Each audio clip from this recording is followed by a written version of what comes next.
Trop lente depuis trop longtemps, c'est le verdict du Fonds monétaire international sur l'économie mondiale en 2016. Faute d'avancées majeures dans les pays industrialisés comme émergents, la croissance stagne autour de 3% depuis des années.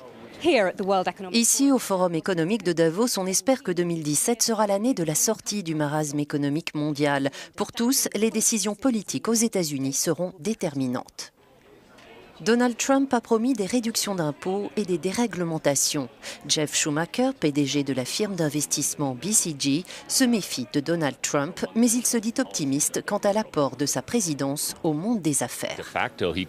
Il pourrait se révéler comme l'entrepreneur des entrepreneurs et générer beaucoup de croissance. Si l'impôt sur les sociétés et la réglementation diminuent, on verra le capital affluer vers les États-Unis. La croissance suivra et vu la taille de l'économie américaine, elle entraînera le monde dans son sillage. Mais si les États-Unis peuvent être le moteur de la croissance mondiale, ils pourraient aussi la freiner. La rhétorique protectionniste de Donald Trump, si elle est appliquée, pourrait causer de graves dégâts, selon l'économiste Nariman Biravesh.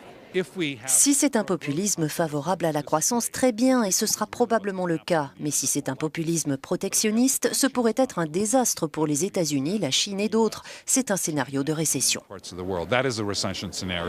2017 sera en tout cas une année de grands changements aux États-Unis, changements aux répercussions mondiales.